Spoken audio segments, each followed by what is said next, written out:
লেখিকা অনন্যা করণের ভালোবাসা থাকুক ভালো। কাল থেকে আর দেখা হবে না দীপ, কলেজের পাঠ শেষ। হতাশার সাথে বলে উত্তরা। মাথা নিচু করে দীপ অর্থাৎ দীপেন্দু বলে, তা হয়তো হবে না, কিন্তু ফোনে যোগাযোগ তো থাকবে উত্তরা। হ্যাঁ, তা তো রাখতেই হবে। তোর খোঁজ পাবো না হলে কি করে? আচ্ছা দীপ, একটা কথা জিজ্ঞেস করব, ঠিক করে উত্তর দিবি? উত্তর থাকলে নিশ্চয়ই দেব উত্তরা, বলে মৃদু হাসে দীপ। বলছি যে ইতিহাসে অনার্স নিয়ে পড়লি, অনার্সে খুব ভালো মার্কসও পাসনি, এরপরে তবে কি করবি ভাবছিস? উত্তরা কৌতূহল নিয়ে তাকায় দীপেন্দুর দিকে। তোকে তো আগেও বলেছি উত্তরা, আমি অনার্সটা শুধুমাত্র বাড়ির কথাই পড়েছি। বাবা স্কুল শিক্ষক, তো পড়াশোনা ছাড়াও যে একটা জগৎ আছে মানেন না। কম অশান্তি হয় উচ্চ মাধ্যমিকের পর। হ্যাঁ, সে তো তুই বলেছিলি অবশ্য। তুই ছবি আঁকতে ভালোবাসিস, কিন্তু দীপ, ছবি এঁকে তো আর ভবিষ্যতে সংসার করা যাবে না বল। তাই তোর বাড়ির লোক হয়তো তোকে পাঠিয়েছেন কলেজ। উত্তরা, আমার ছবি আঁকা ছাড়া আর কিচ্ছু আসে না, বিশ্বাস কর। ছোট থেকে তুলির টানে যে সুখ পেয়েছি তা কলম ধরে পাইনি, তাই রেজাল্টও ভালো হয়নি। আমার শুধু একটু সুযোগের দরকার, তবে তো সুযোগ পেলে আমায় ভুলে যাবি। দীপ, তুই হয়তো বুঝিস আমার তোর জন্য যে একটা ইমোশন আছে। তোকে বুঝিয়েছি অনেকবার, কাল থেকে দেখাটাও হবে না। বাবা বলেছেন মাস্টার্স করার সময়ই ছেলে দেখাশোনা শুরু করবেন, আর পোস্ট গ্রাজুয়েশন হয়ে গেলে বিয়ে। আমি কতদিন আটকাতে পারবো জানি না। তুই এখনো সেভাবে আমায় তোর ইচ্ছের কথা জানাসনি। তুই কি আমায় অপেক্ষাটুকু করতে দিবি না তোর জন্য? বলেই উত্তরা দুহাতে মুখ ঢেকে কেঁদে ওঠে। প্লিজ উত্তরা, কান্নাকাটি করিস না। হ্যাঁ, আমি জানি তুই ভালোবাসিস আমায়, কিন্তু বিশ্বাস কর, আমি তোকে সেভাবে কোনোদিন ভাবিনি। তুই আমার খুব ভালো বন্ধু উত্তরা, আমরা কি সে সম্পর্কে আবদ্ধ থাকতে পারি না? বলে দীপ ওর রুমালটা উত্তরার দিকে বাড়িয়ে দেয়। উত্তরা রুমালটা নিয়ে চোখ মুছতে থাকে। দীপ বলে চলে, উত্তরা, আমি তোর বাবার মনের মতো সরকারি চাকুরিজীবী জামাই হতে পারবো না, আর তোকে আমি মিথ্যে আশায় অপেক্ষাও করাতে পারবো না। বলে মাথা নিচু করে দীপ। এমন বলিস না দীপ, আমি স্বপ্নেও ভাবতে পারি না তোকে ছাড়া অন্য কাউকে। এর কোনো বিকল্প তো নেই উত্তরা। দীপ খানিক রেগেই উত্তর করে। উত্তরা নিজের চোখ দুটো ভালো করে মুছে দীপের হাতটি ধরে বলে, তোর কতদিন সময় লাগবে বল দীপ? একজন শিল্পী কখনোই বলতে পারে না উত্তরা সে কবে প্রতিষ্ঠিত হবে। শিল্পীরা হয় স্বাধীন চেতা, উন্নাসিক। তারা কারো দাসত্ব মেনে রোজগার বা নিয়ম মাফিক কাজেও বিশ্বাসী নয়। আমার পথ সম্পূর্ণ অন্য ধাঁচে তৈরি। আমি তোর ভালোর জন্য বলছি উত্তরা, ভোলার চেষ্টা কর আমায়। বলেই উত্তরার হাতটি সরিয়ে উঠে পড়ে দীপ। দীপ দাঁড়িয়ে বলল, চল এবার ফেরা যাক। শেষ বাড়ি যদি হয় এই দেখাটা, তবে আর কিছুক্ষণ থাকতে দে না দীপ তোর সাথে। দীপেন্দু কিছু শক্ত কথা শুনিয়ে নিজের বিরক্তি প্রকাশ করলেও উত্তরাকে নিজের বিরুদ্ধে দাঁড় করাতে পারল না। কিছুক্ষণ দুজনেই চুপ করে বসে প্রকৃতির দিকে একদৃষ্টে তাকিয়ে ওরা। উত্তরা হঠাৎ দীপের দিকে তাকিয়ে হাসতে হাসতে বলল, দীপ, তুই মানুষ দেখে দেখে ছবি আঁকতে পারিস, সেই টাইটানিক মুভিটার মতো। দীপ ঘাড় ঘুরিয়ে বলল, কার ছবি আঁকতে হবে তোর? অসুবিধে আছে কোনো? অসুবিধে তো আছে। প্রথমত এতটাও ভালো আর্টিস্ট হইনি আমি, সময় লাগবে। কলকাতার বড় চিত্রশিল্পী ডক্টর PK চ্যাটার্জি, ওনার কাছে ট্রেনিং নেব, তারপর আশা করি পারবো। এবং দ্বিতীয়ত, আমি যে কারোর ছবি আঁকবো না। যখন প্রফেশনাল হব তখন তো টাকার বিনিময়ে করব, কিন্তু বিনামূল্যে প্রথম সেই ব্যক্তির ছবি আঁকবো যাকে চোখ বন্ধ করলেও আমি মনের আয়নায় দেখতে পাবো। অর্থাৎ আমার ভালোবাসার মানুষ। আমার মা বাবাও হতে পারেন, অথবা কোনো সুন্দরী রমণী টাইটানিকের মতো। বলে উত্তরার দিকে তাকিয়ে স্মিত হাসে দীপ। আমি যে কেউ, তাই তো? আর রমণী? তোকে আমি যতটা ভালোবাসি আর কেউ পারবে না, বলে দিলাম এ কথা। রেগে মুখটা সরিয়ে নেয় উত্তরা। উফ প্লিজ, এসব ন্যাকামো রাখ। তোকে আমি ভালোবাসি না, কতবার বোঝাবো উত্তরা? আর তোর যদি বন্ধুত্বের সম্পর্কে অসুবিধে থাকে, রাখিস না কোনো সম্পর্ক। শেষ দিন আজ, দেখা হওয়ার সম্ভাবনা নেই পরে, আর তুই অমন ঝগড়া করছিস। ঠিক আছে, আর কখনো বলবো না। বাড়ি ফিরে যদি বিয়ের ঠিক হয়ে যায়, তারপর নেমন্তন্ন করব। পারলে আসিস। বলে উত্তরা ব্যাগটা কাঁধে তুলে বেরিয়ে যায়। দীপেন্দিও আটকায় না ওকে। কলেজ শেষ প্রায় 7-8 মাস হয়ে গেল। অভিমানে আর কখনো ফোন করে না উত্তরা দীপেন্দুকে। দীপেন্দুর ফোন আসাও বন্ধ। এদিকে উত্তরার বিয়ের পাকা দেখা স্থির হয় দৈপায়নের সাথে। একদিন অনেকখানি সাহস জোগাড় করে ফোন করে উত্তরা দীপকে। দীপ ফোনটা কেটে দেয়। অভিমান আরও বাড়ে উত্তরার মনে। আধ ঘন্টা পর দীপ অবশ্য কলব্যাক করলে উত্তরা ফোন ধরেই, কি খুব ব্যস্ত তাই না? কোনো রমণী পেয়েছিস নাকি দীপ? ধুর, কি যে বলিস, স্যারের কাছে ছিলাম রে, তাই ফোনটা কাটি। বল, কেমন আছিস? খুব ভালো। তোকে বলেছিলাম না বাড়ি ফিরলে বিয়ের জন্য তৈরি হব আমি। আগামী ফাল্গুনে আমার বিয়ে, কার্ড পাঠিয়ে দেব। আসতে তোকে হবেই, গিফট সহ।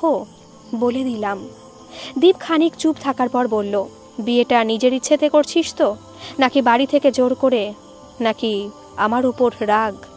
সন্দীপ, এই বিয়েটার পাকা কথা হওয়ার আগে মা বাবা আমার অনুমতি নিয়েছেন। আর তুই কে যে রাগ হবে আমার?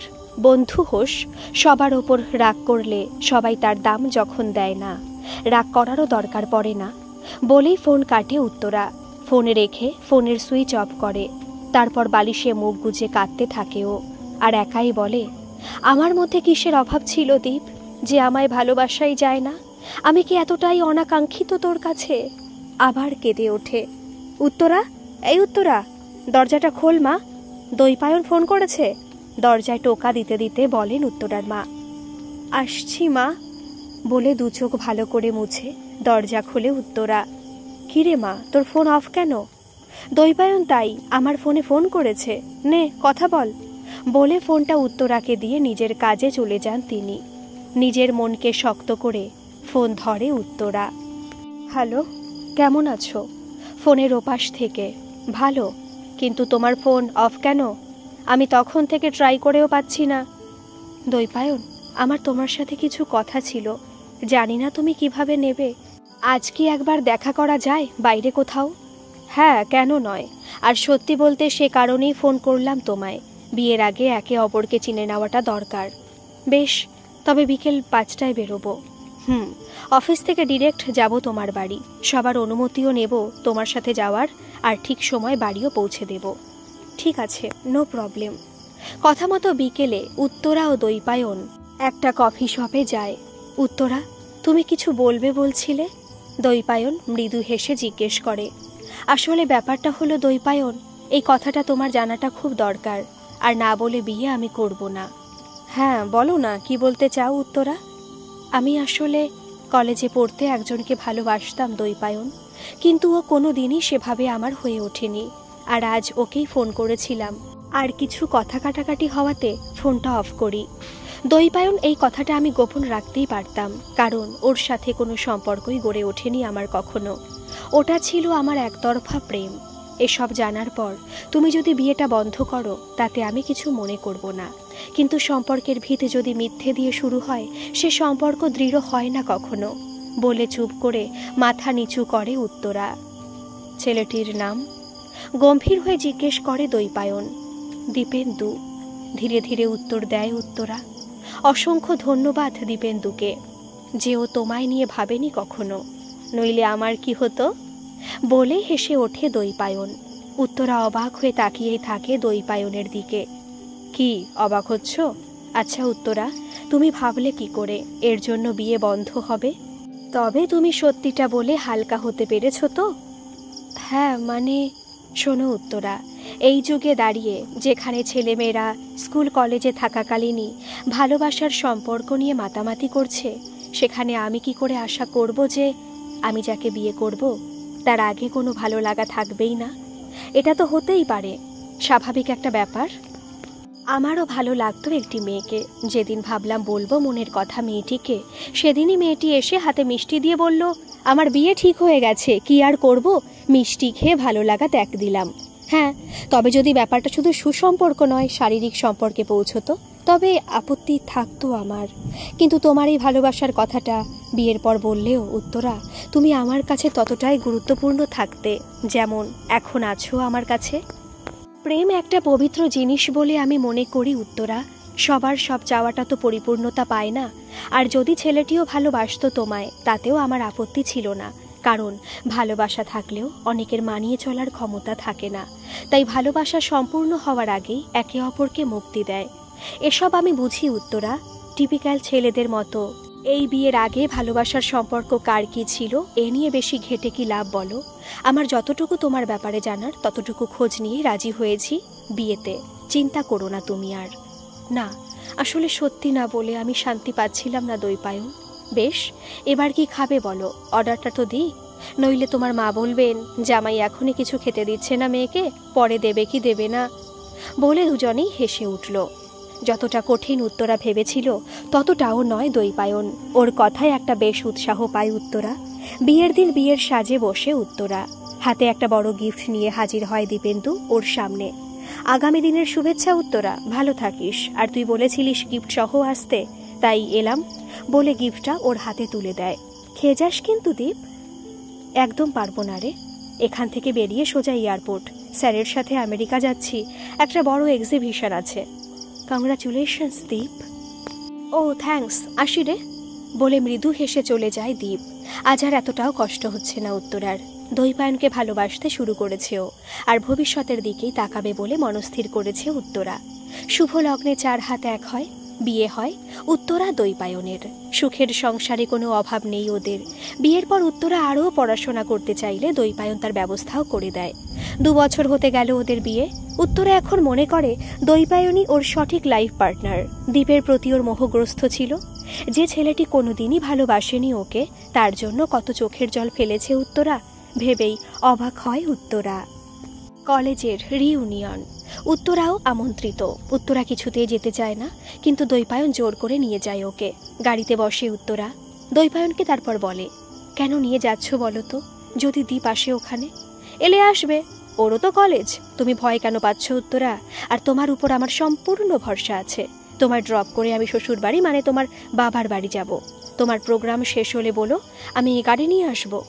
কথা অনুযায়ী উত্তরাকে পৌঁছে দিয়ে চলে যায় দৈপায়ন। না, দীপ আসেনি।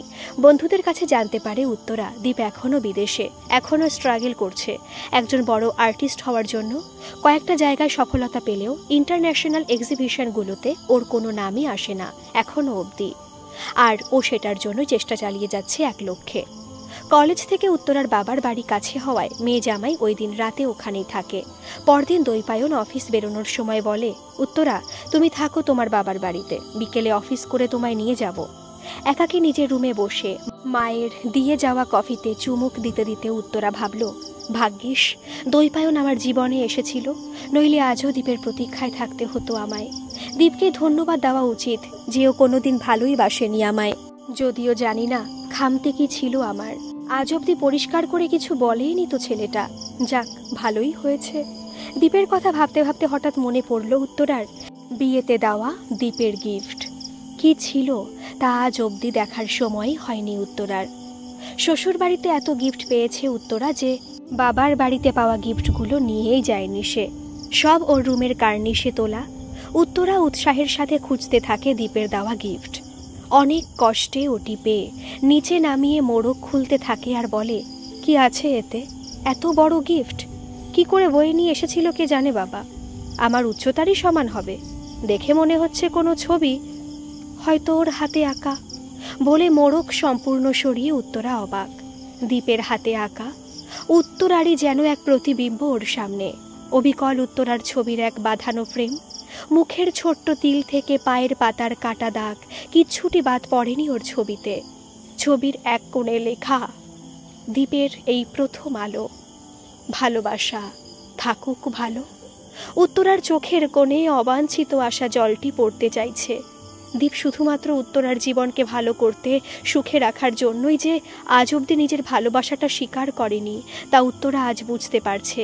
দীপ বলেই ছিল ও যাকে চোখ বন্ধ করে অনুভব করে তার ছবি প্রথম আঁকবে, আর সেটা ছিল উত্তরাই। দীপের প্রথম আলো তবে আমি বলে কাঁদতে থাকে উত্তরা। বিকেলে দৈপায়ন ফিরলে উত্তরা আর্জি করে এই ছবির ফ্রেমটা শ্বশুরবাড়ি নিয়ে যাওয়ার। কিছুক্ষণ চুপ থেকে দৈপায়ন প্রত্যুত্তর করে, উত্তরা আমি চিনি না তোমার দীপকে, কিন্তু আজ ওর ভালোবাসার এক অন্য রূপ আমায় অনেক কিছু শেখালো। ভালোবাসা মানেই তো আত্মসাৎ নয়, নিজের করে পাওয়া নয়। ভালোবাসা মানে হলো ভালোবাসার মানুষটির ভালো থাকা। আমি তোমার কাছে এবং তোমার দ্বীপের কাছে চির প্রতিশ্রুতিবদ্ধ রইলাম যে দ্বীপের চাওয়াটা আমি বিফলে যেতে দেব না। তোমাকে সব রকমভাবে ভালো রাখবো, আমি কথা দিলাম। আর তোমার দ্বীপ তোমার মনে থাকুক। কিন্তু ভালোবাসাকে ভালো রাখার জন্য ওর মনের যে কাঙ্ক্ষিত ইচ্ছেগুলো ছিল তা বাস্তবে রূপ দেব আমি। এই ছবিটি আমাদের বেডরুমেই থাকবে চিরকাল, উত্তরা। এক ভালোবাসার আত্মত্যাগের সম্মান হিসেবে। উত্তরা দৈপায়নের হাতটি ধরে বলে, দৈপায়ন, দ্বীপ আমার অতীত, তুমিই বর্তমান। দ্বীপ আছে অনেক গভীরে, আর তুমি আছো সর্বত্র। আমার ভিতর ও বাহিরে শুধু তুমি আর দ্বীপ, রবে নীরবে হৃদয়ে মম। আমি শুধু তোমার পরিচয় নয়, তোমার ভালোবাসাতেই থাকব। দ্বীপ যেটা চেয়েছিল আমায় খুশি দেখতে, আমি সেটাই হব তোমার সংস্পর্শে। দুজনে একে অপরের হাতটি শক্ত করে ধরে এবং আলিঙ্গনবদ্ধ হয়। পরের বছর ওদের একটি ফুটফুটে পুত্র সন্তান হয়, যার নাম দীপেন্দু। দ্বীপ ওদের মাঝেই থাকে চিরকালীন এক অন্য রূপে।